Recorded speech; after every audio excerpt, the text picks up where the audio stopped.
안녕하세요. 이제 12번째 영상이 되겠습니다.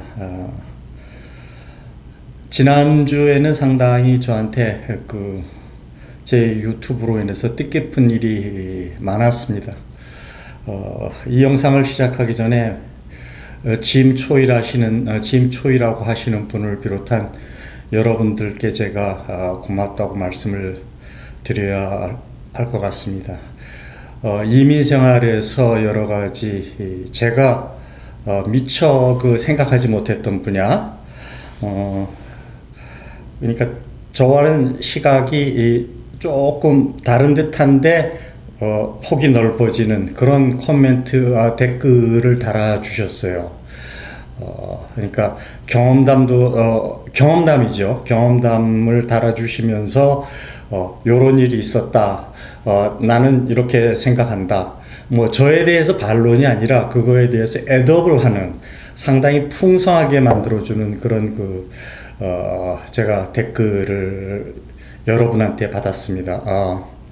상당히 좋습니다. 그렇게 해주시면 이 영상을 보시는 한국에서 이민 오시려고 하는 분이나 이미 여기 와 있던 분들의 시야가 제가 설명하고 제가 알고 있던 것보다 더 넓어지니까 상당히 좋은 것 같습니다. 그래서 상당히 고맙습니다. 그런 의견이 캐나다에 먼저 와 계신 분들이 있다면 그런 것에 대해서 이렇게 애드업을 좀 할 수 있도록 해주셨으면 좋겠습니다. 저한테 댓글을 달아주시거나 저한테 이메일을 보내주시거나 하면은 제가 그것을 다음 영상을 만들 때 보완을 해서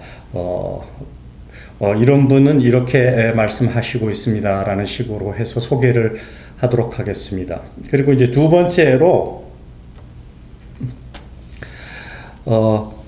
한국에서 이민 오시려고 하는 분이나 캐나다에 이제 이민 오신 지 얼마 안 되는 분들이 혹 이런 부분은 어떻게 생각하십니까? 그러니까 제가 지금 영상을 1편부터 11편을 만들었고 지금 12편을 만들고 있는데 앞으로도 만들어 나갈 것인데 이런 부분에 대해서도 한번 생각해 보고 영상을 만들었으면 좋겠습니다 하는 그런 어떤 스페시픽한 서브젝트가 있으면은 저한테 말씀해 주시면은 제가 그 부분에 대해서 공부를 하고 연구를 하고 해서 그런 부분도 영상을 만들어 나가겠습니다.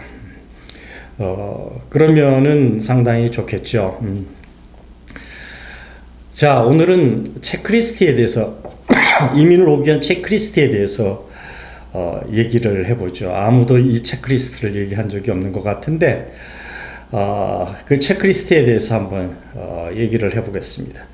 체크리스트는 크게 카테고리가 4개로 나눠집니다. 4 카테고리로 육체적인 조건, 나이를 비롯한 육체적인 조건, 그 다음에 두 번째로 기술, 기능 또는 재산에 대한 것, 그 다음에 세 번째로 가장 중요한 것 같습니다. 정신력, 그 다음에 네 번째로 취미가 어떤가 하는 4 카테고리에서 각 조항을 한번 살펴나가도록 하겠습니다. 시간 안에 될는지 모르겠는데 만약에 다 마치지 못하면 다음 동영상에 2편을 만들어서 더 나가도록 하겠습니다.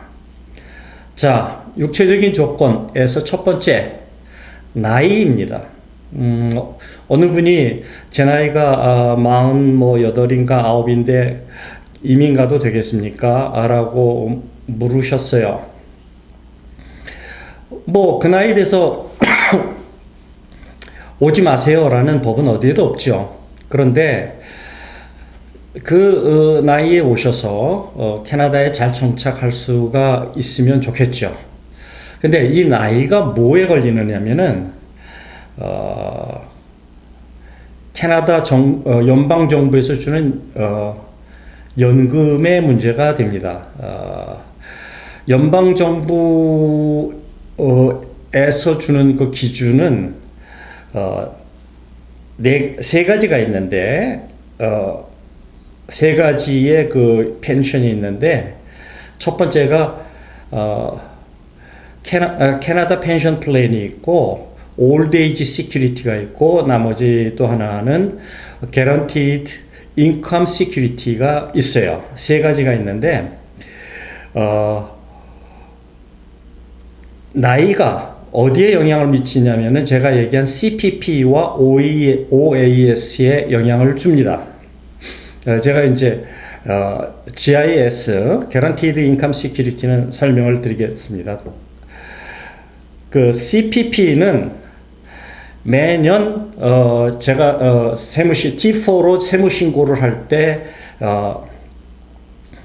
그 내야 되는 미니멈 선이 있습니다. 그 선이 뭐냐면 올해가 작년이 얼마였냐면 64,900불이었습니다. 올해가 66,600불입니다. 내년은 68,500불이 됩니다. 이게 이제 그 해에 100%를 그 해의 100%를 채울 수 있는 CPP의 요건을 기준입니다. 그러니까 작년이 64,900불인데 내가 6만 불만 신고했다. 그러면 작년을 100이라고 봤었을 때 100에서 약간 내려옵니다. 6만 5천 불이 안 되니까 한 10% 내려서 90%.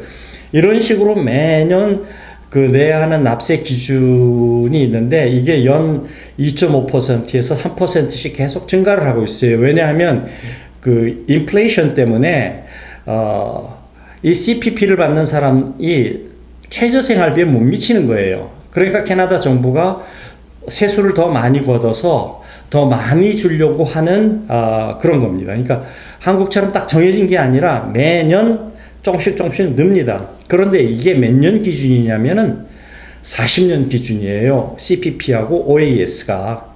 그러니까 45살에 오셨으면 CPP가 시작하는 연도가 65세가 되는데 20년이 되지 않습니까?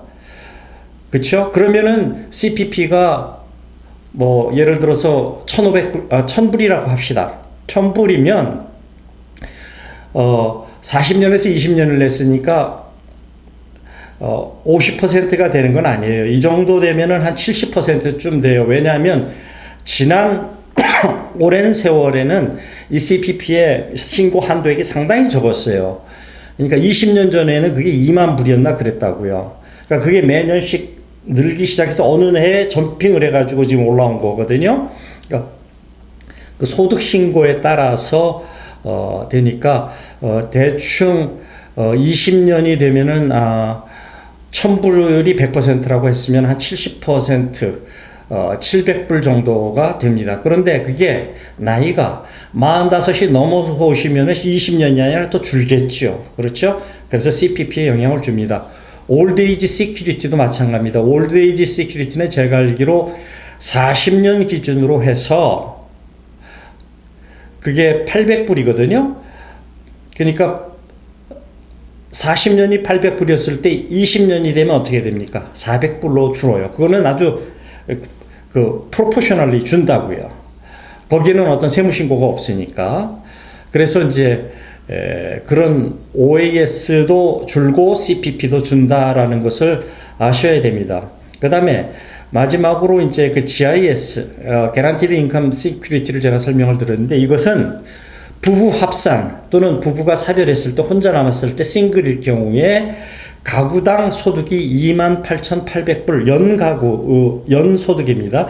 28,800불 이하일 때 CPP와 OAS를 포함해서 이럴 때 이 GIS를 더 줍니다. 채워줍니다. 그게 GIS입니다. 근데 제가 여러분한테 얘기하는 게 CPP나 OAS와 GIS를 받아가지고 내가 노후를 살겠다. 제가 뭐 저번에도 말씀드린 것 같은데 이 같은 경우에는 캐나다에서 아주 극빈층에 들어갑니다. 홈리스 정도는 아니지만 뭐 고소득층, 중산층, 저소득층 하면 이 저소득층보다도 더 내려가는 아주 극빈 저소득층에 가깝습니다. 상당히 뭐 여러분이 보시기에 한국에서 주는 연금에 비해서 뭐 국민연금을 포함해서 연 28,000불 정도 이렇게 맞춰서 주면 상당히 많을 것 같지요. 그렇지 않습니다. 캐나다에서는 그 정도로 여기서 살기가 어렵습니다. 아무튼 45세 이후에 캐나다에 랜딩을 하면 랜딩 날짜에서 계산을 하니까 CPP와 OAS에서 영향을 받습니다. 그 다음에 두 번째, 어떤 육체적인 요건 중에 하나가 영어를 잘 습득할 수 있어야 됩니다. 그러니까 머리가 상당히 나이를 들어가면은 좀 뇌가 쇠퇴하지 않습니까? 영어가 계속 임프루브 돼야 되는데 임프루브 되지 않고 영어 습득하는데 어려움이 있다. 그 상당히 문제가 됩니다. 이 부분에 제가 뭐 여러 번 걸쳐서 얘기를 했는데 제가 이제 설명할 때도 보면 영어가 뭐 세 가지를 굳이 얘기하면 캐나다에서 뭘 하게 되냐, 잡을 아무리 잘 준비하셔도 영어가 되지 않으면 이 잡을 아무리 잘 준비하신 것도 빚을 낼 수 없습니다. 라고 얘기했어요. 영어가 그 정도로 중요합니다. 그 다음에 이제 세 번째가 영주권인데, 여기 와서 뭐 여기서든 한국에서든 신체 검사를 할 때 신체 검사에 불합격이 되면은 안 됩니다. 그러니까 육체적으로 건강하셔야 됩니다. physically, mentally 건강하셔야 된다라는 얘기가 됩니다. 여기는 이제 가족 전부 다를 얘기를 하고 있습니다. 그러니까 육체적인 요건에는 세 가지. 나이, 내가 얼만큼 영어를 잘 배우고 잘 구사할 수 있느냐 하는 것. 그 다음에 연방정부나 주정부에서 영주권 취득할 당시에 신체 검사에 합격할 수 있느냐 하는 세 가지가 육체적인 요건의 체크리스트가 되겠습니다. 그 다음에 이제 기술과 기능으로 넘어가 보죠. 그러니까 아무나 올 수 있는 건 아니에요. 그러니까 기술과 기능의 재산 중에서 첫 번째, 기술이나 어떤 기능을 갖추고 있어야 돼요. 전문 기술이나 어떤 기능을 갖추고 있어야 됩니다. 그 다음에 이제 또 하나는 여기 오셔서 비즈니스를 하시면 비즈니스 스몰 비즈니스든 뭐 어느 정도의 비즈니스는 그걸 살 수 있는 정도의 재력이 있어야 되고 또 집을 살 수 있는 재력이 있어야 합니다. 그래서 거기에는 이제 세 가지가 됩니다. 기술이 있느냐, 기능이 있느냐, 또는 재산이 있느냐. 뭐 저 같은 경우는 약간 예외이긴 하지만 캐나다에 랜딩하셔서 어느 정도 정착하실 때까지, 잡을 잡으실 때까지, 어떤 기본소득을 마련할 때까지는 돈을 써야 될 거 아닙니까? 그러니까 어떤 그런 재산이 어느 정도 있어야 됩니다. 참고적으로 이제 하나를 말씀을 드리면 저 같은 경우에 제가 한국에서 재산을 두고 왔다고 그렇지 않습니까? 그거에 관심 있는 사람들이 많더라고요. 투자를 하고 한국에서 투자를 하고 거기에서 투자해서 돈이 나온다면 예를 들어서 이제 뭐 상가나 오피스텔을 사서 두고 매년 수입이 발생된다면 여러분이 이제 가족이 4명이라고 합시다. 예를 들어서 그러면 가족당 한국에서 오실 때 한국의 은행에서 계좌를 어카운트를 만들어 가지고 오세요. 해외로 송금이 가능한 그 어카운트를 만들어 오시는데 가족당 다 만들면 됩니다. 나이 유무는 관계가 없습니다. 왜 이게 중요하냐면 예를 들어서 제가 이제 어카운트를 만들었잖아요. 그러니까 그 어카운트를 만들어서 이 어카운트에서 캐나다 은행에 와서 여러분이 이제 뭐 로얄뱅크든 스코샤뱅크든 뭐 몬트리올 뱅크든 뱅크에서 이제 캐나다 뱅크에서 어카운트를 만들었다고 합시다. 그러면 한국 어카운트에서 이쪽 어카운트로 해외 송금이 가능합니다. 그러니까 여러분이 은행에 가서 현 돈을 주고 캐시로 바꾸는 것보다는 환율이 더 좋습니다. 이거는 바로 그 우대 환율을 바꿔주기 때문에 그것보다 환율이 훨씬 좋은데 이게 가능한 은행이 이제 신한은행이 있고 하나은행이 있고 그렇습니다. 제가 아는 한 두 은행이 우리은행도 가능합니다. 은행이 세 군데가 있습니다. 그러니까 거기에 가서 제가 해외로 나갈 겁니다. 그러면 어카운트를 해외 교포 어카운트를 만들어 줍니다. 그러니까 저 같은 경우는 신한은행 어카운트를 만들었는데 그게 광화문 인근에 있는 파이낸셜 센터 신한은행 거기에서 저는 만들었습니다. 만들어가지고 와가지고 여기에서 컴퓨터로 송금이 가능하도록 어카운트 트랜스퍼가 가능하도록 만들면 통장 하나당 얼마까지 한국 정부가 허용해 주냐면 10만 불까지 허용해 줍니다. 이 10만 불은 캐나다 달러가 아니라 US 달러 10만 불을 허용해 줍니다. 그러니까 이 같은 경우에 한국에서 투자가 수익이 발생했을 경우에 월 수익을 한국에서 보낼 수가 있어요. 그러니까 여기 와서 뭐 집도 살 수 있고 할 정도면은 다 갖고 오는 것도 좋겠지만 그렇게 한국에 어카운트를 남겨놓는 것도 좋습니다. 왜 저는 그것을 여러분한테 이 자리를 빌어서 추천하냐면 저 때는 그게 없었는데 뭐가 생겼느냐면은 이 캐나다 와서 캐나다의 시민권을 딴 다음에 국적 말소 신고를 해야 됩니다. 한국 국적을 이렇게 말소해야 되는 신고를 시민권을 딴 다음에 6개월 이내에 해야 됩니다. 이걸 안 하면 한국에서는 불법으로 봅니다. 근데 이게 뭐에 영향을 미치냐면 제가 이제 어제 처음으로 한인교회 가서 그 얘기를 하다가 깜짝 놀랐어요. 10명이 있는데 10명이 죄다 안 한 거예요. 저 빼고, 저희 가족 빼고. 국적 말소 신고를 안 했어요. 이걸 안 하면 어떤 문제가 생기냐면 지금 65세가 넘어간 한국 정부에서 국적 회복을 해주지 않습니까? 그 멀티 내셔널 시티즌을 허용을 하잖아요. 65세 이상에. 이때 문제가 돼요. 내가 한국 국적을 포기하지 않았으니까. 이때 이제 심각한 문제가 되고 두 번째로 문제가 되는 게 뭐냐면 한국의 재산이 남아있을 경우에 내가 이렇게 한국에 재산이 있습니다. 그러니까 국적 회복을 할 때 얘기를 하면 상당히 기간이 짧아지고 한국 정부에서 호의적으로 봅니다. 그래서 그런 아주 중요한 게 있어요. 예를 들어서 40세에 왔으면 25년을 사신 다음에 뭐 한국에 가서 살 수도 있지 않습니까? 그 다음에 또 왕복을 할 수도 있고 그거는 제가 나중에 다시 다음 시험 두 번째 후의 시간에 그것에 대해서 설명을 하겠지만 그런 경우도 있을 수 있으니까 재산을 무조건 다 정리해 가지고 와야 되겠다. 이것은 한 번쯤은 생각해 보셔야 할 필요가 있어요. 먼슬리 인컴이 한국에서 투자해 놓은 것에서 발생할 수 있다면 그것도 나쁜 방법은 아닙니다. 저 같은 경우에 제가 이민 올 때 22년 전에는 그런 제도가 없었는데 그게 작년인가 생겼잖아요. 그러니까 참 저는 운이 좋은 경우예요. 한국에 재산을 그대로 남겨놓고 왔자 그랬잖아요. 그러니까 한국 정부에 가서 국적 회복을 할 때 재산이 남아 있으니까 상당히 국적 회복을 하는데 저 같은 사람은 1순위로 국적 회복을 시켜준다고 합니다. 그래서 그런 것들이 있습니다. 자, 그 다음에 세 번째로 어떤 정신력, 이 멘탈에 대해서 얘기를 해보겠습니다. 이게 어떠면 제일 중요한 거일 수도 있어요.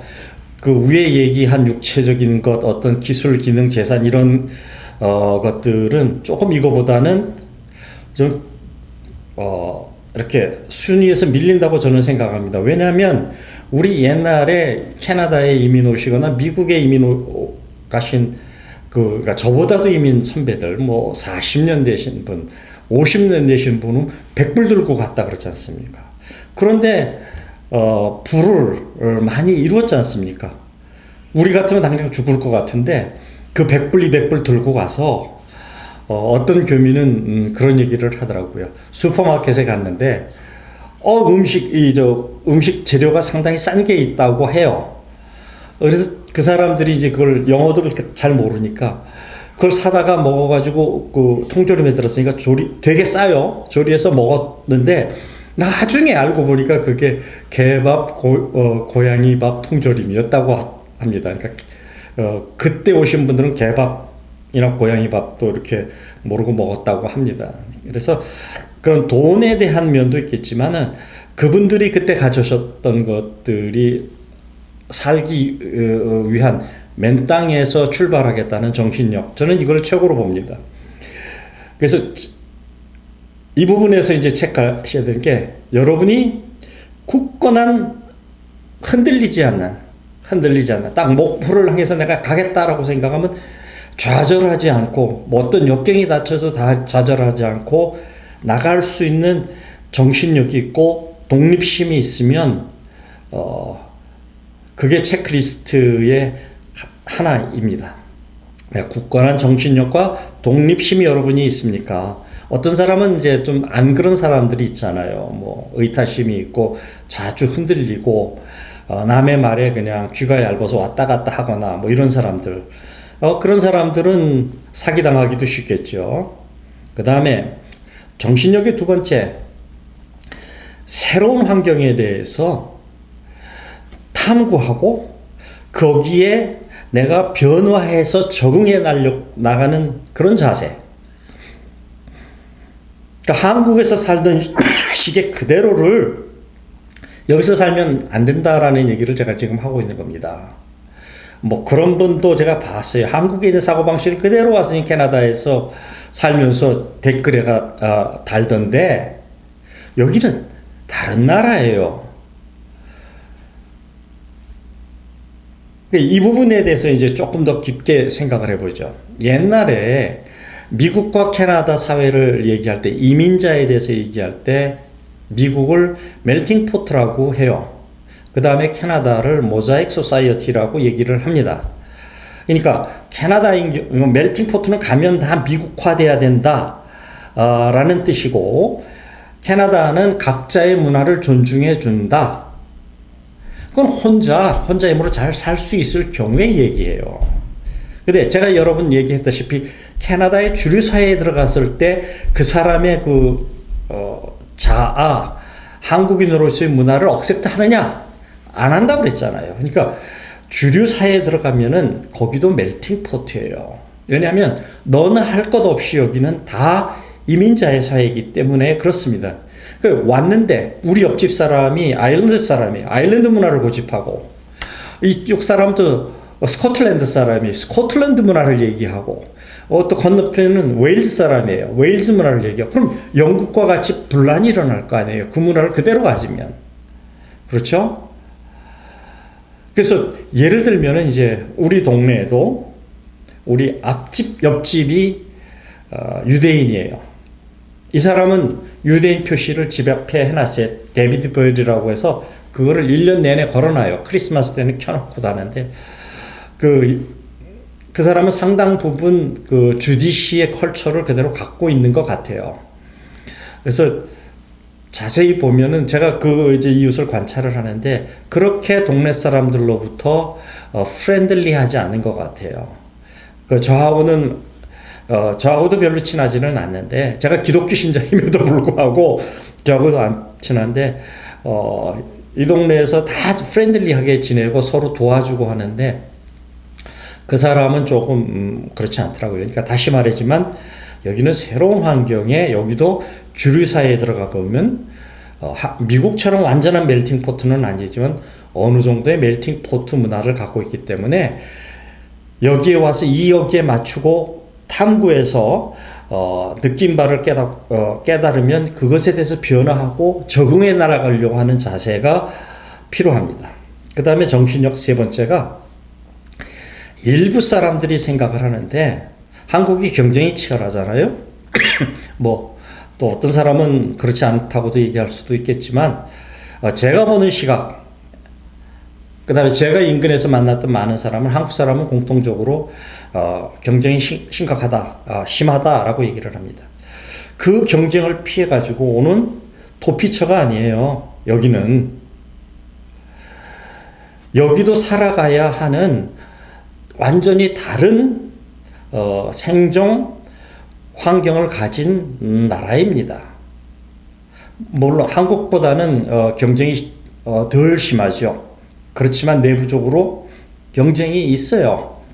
제 지난 동영상들을 보면 감을 잡으실 수 있을 겁니다. 한국만큼은 치열하지 않지만 나름대로 리즈너블한 이유를 가진 경쟁을 하는 사회예요. 그래서 이민을 고르실 때, 내가 한국에서 살기 힘들으니까 내가 저기 가서 한번 살아봐야지 하는 이런 도피처 의식을 가지시는 분들은 좀 생각을 해보셔야 될 겁니다. 그 다음에 이제 몇 분들이 댓글을 달아주셨는데, 저 같은 경우는 이제 와서 바로 14일 만에 출근을 했다고 그랬잖아요. 그 세계적인 회사에. 누가 보더라도 저도 쉬울 것 같았죠. 그렇지 않았어요. 제가 여러분한테 고백을 하자면, 저와 우리 집사람은 캐나다에 도착을 해서 거의 10년간을 트라우마에 시달렸습니다.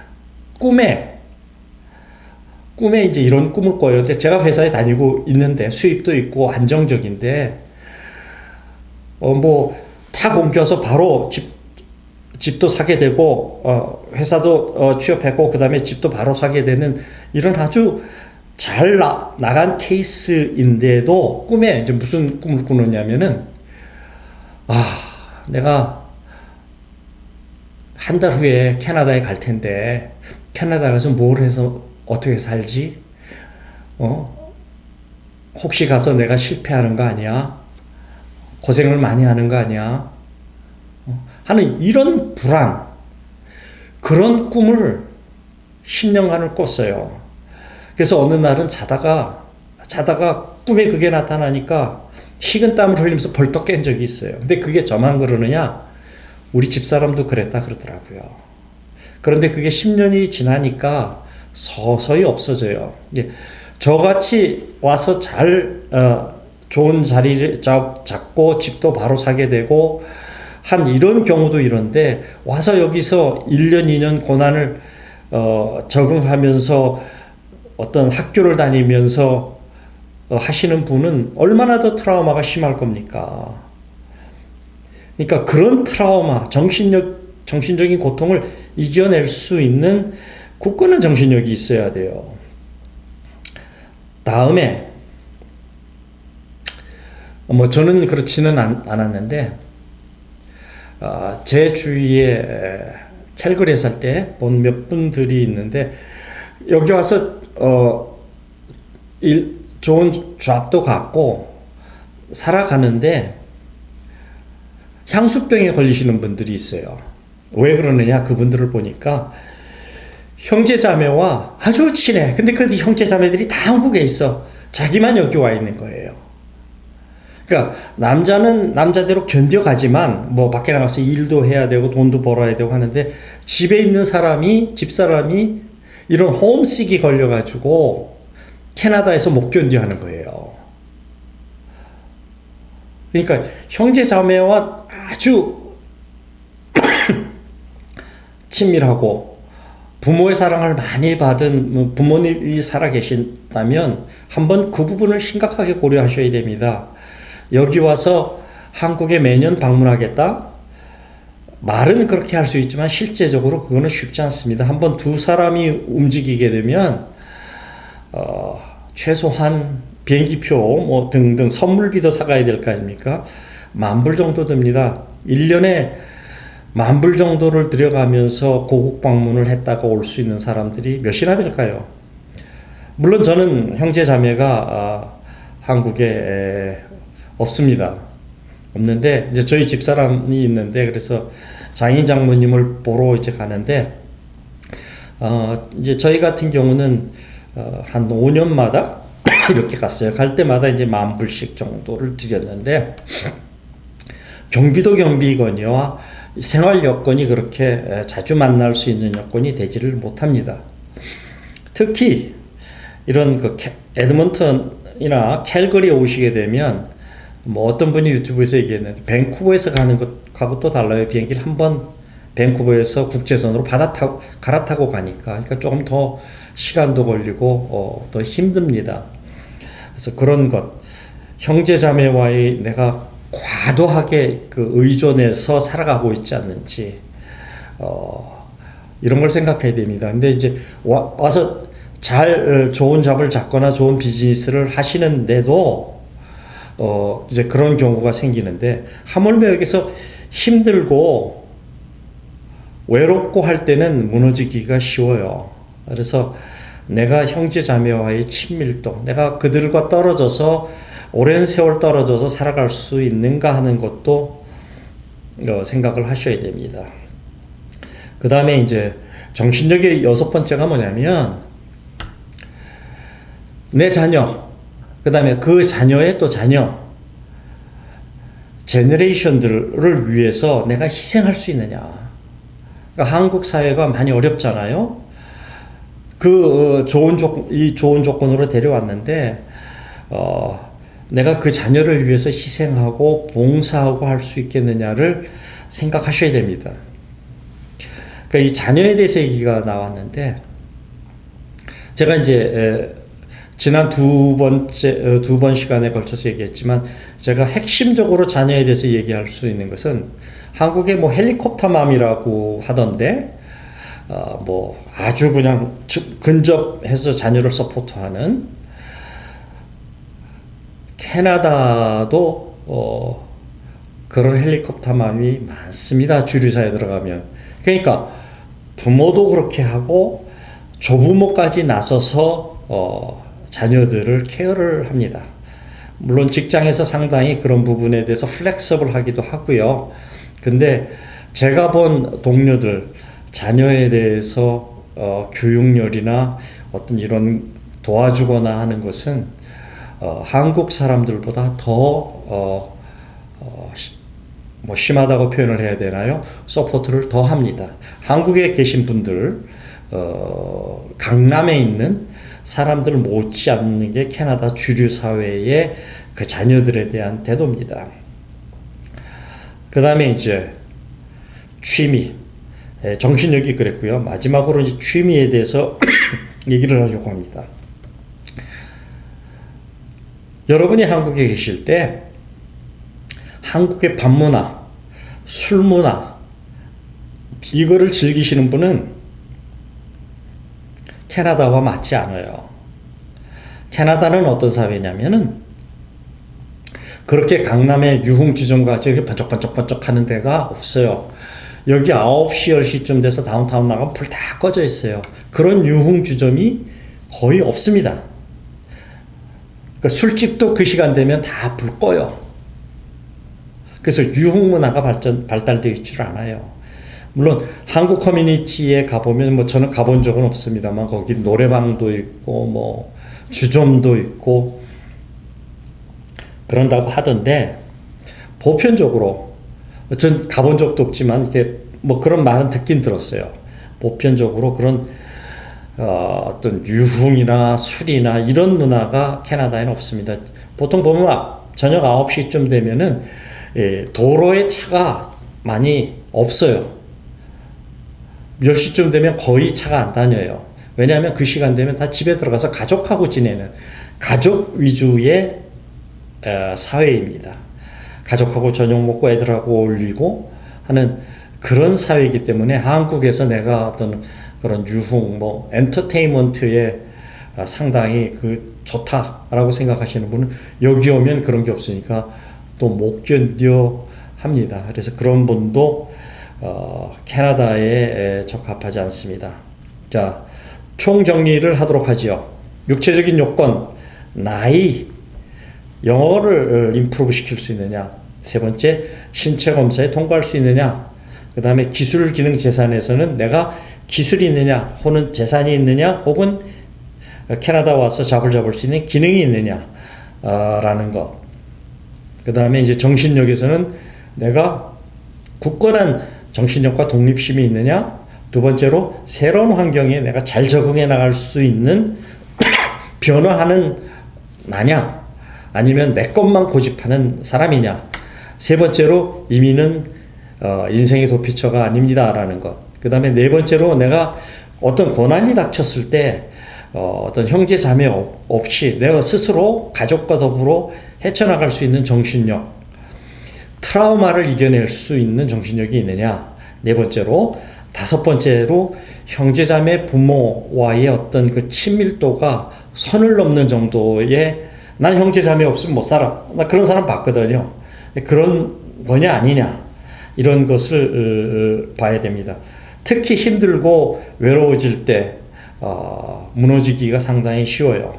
그 다음에 이제 여섯 번째, 내가 자녀를 위해서 헌신할 수 있느냐, 나를 버리고 캐나다의 주류 사회의 자녀에 대해서 서포트하는 수 있는 것만큼 내가 할 수 있느냐라는 것이 필요하고요. 마지막으로 취미, 어떤 술이나 유흥 문화에 많이 젖어 있느냐 라는 것을 잘 따지셔야 합니다.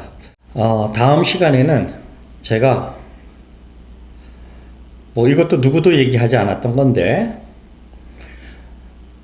캐나다 주류 사회에서 살아보면 그들의 삶이 한국의 사람들, 한국의 주류 사회, 제가 이제 한국에서도 주류 사회 속에 살았으니까 한국의 주류 사회와 캐나다 주류 사회에 사는 사람들의 라이프가 어떻게 다른지, 캐나다 주류 사회 일반 사람들의 라이프에 대해서 여러분한테 말씀드리도록 하겠습니다. 상당히 흥미로울 겁니다.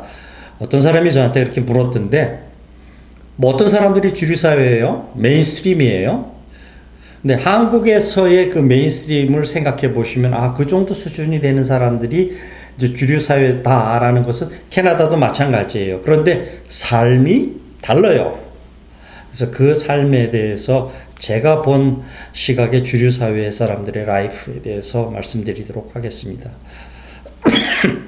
말씀드린 대로 제가 이제 이런 영상을 제작하시면 좋은 의견이 있으면은 댓글로 캐나다에 사시는 분들, 이민 선배자들께서 댓글을 달아주시면 이민 초보자나 한국에서 이민 오시려고 하는 분들이 제 영상뿐만이 아니라 이민 선배자들의 그 댓글을 보고 더 폭넓게, 더 다양하게 깊이도 알 수 있는 좋은 기회가 될 겁니다. 그러니까 그런 어떤 저하고 약간 다른데 나는 이렇게 생각해요 하는 부분이 있으면 그런 부분을 달아주시기 바랍니다. 그런데 이제 부탁을 거기에서 드리겠습니다. 캐나다에서 절대 하지 말아야 되는 게 있는데, 뭐가 있느냐면은 철칙이죠. 캐나다에서 하지 말아야 되는 철칙. 첫 번째, 정치적인 논쟁을 하지 않는다. 댓글이든 대화든 어느 관계든 릴레이션을 가질 때 정치적인 논쟁을 타인과 하지 않는다. 두 번째로 종교적 논쟁을 하지 않는다. 논쟁이라는 것, 아규먼트를 얘기하는 거죠. 그것을 의견을 서로 교류하는 거는 좋아요. 정치적인 것에 대해서 서로 나는 컨서버티브인데, 나는 리버럴인데 하는 것에 대해서 자기 의견을 이렇게 나누는 거는 좋은데, 그것을 가지고 나는 옳고 너는 틀렸다, 이런 것을 하면 안 됩니다. 마지막으로 한국 사람들이 취약한 것, 남을 비방하지 말아야 됩니다. 그러니까 비방하는 댓글들도 여러분이 보셨으리라고 믿는데, 세 가지: 정치적인 것, 종교적인 논쟁을 하지 않는다, 절대 타인을 비방하지 않는다. 왜냐하면 이 캐나다를 살면은 다양한 의견을 갖고 있잖아요. 사람이 똑같을 수 있나요? 똑같으면 그 로봇이지. 사람마다 생각이 다 다를 수 있어요. 보는 포인트도 다르고. 그래서 각자의 인생을 각자가 책임지고 살아가는 거예요. 근데 왜 그 사람에 대해서 비난을 합니까? 그 다음에 이제 어떤 분이 댓글에서 그것을 하셨는데, 그분은 미국 교포인 것 같습니다. 미안합니다. 캐나다에서 예를 들어서 홈리스 피플이 있어요. 비난하는 것 같아요? 안 합니다. 홈리스 피플을 비난하지 않아요. 제가 이제 홈리스 피플하고 대화를 이렇게 한 적이 있는데, 이제 냄새도 조금 나긴 하는데, 그래도 여기는 아주 프렌들리해요. 홈리스 피플에 대해서. 그 대화를 해보니까 이 사람이 철학이 달라요. 디오게네소스인가? 그리스의 철학자. 그런 철학을 갖고 있더라고요. 일에 대해서. 깜짝 놀랐어요. 제가 그 사람하고 대화하면서. 이 사람이 왜 일을 안 하려고 하는지.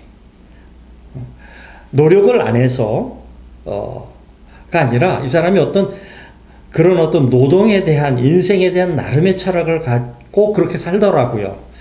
그래서 그래서 보편적으로 캐나다 사람들은 홈리스 피플에 대놓고 비판을 안 합니다.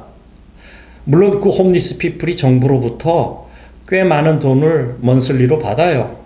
그렇지만 세금을 많이 납부하는 캐나다 사람들조차 그 사람들을 저 사람 인생 노력 안 하고 왜 저렇게 살아? 인생 실패자야. 이렇게 안 해요. 제가 이제 그 대화를 해보고 제 스스로가 놀랐어요. 대단히 철학적 면이 좀 있구나. 물론 멘탈에 문제가 있는 사람도 있습니다. 그런 사람을 캐나다 정부에서 도와주려고 하는데 그럴 정도로 달라요. 그래서 절대 타인의 사고방식, 다양성을 인정해 줘야 됩니다. 그래서 그런 세 가지는 안 했으면 좋겠습니다. 그거 외에 여러분들의 다양한 것을 올려주시면 제가 쌍수를 들어서 100% 환영하겠습니다. 자, 다음 시간에는 캐나다 주류사회 일반 사람들의 라이프는 어떤지 그것에 대해서 살펴보도록 하겠습니다. 자, 오늘도 수고하셨습니다.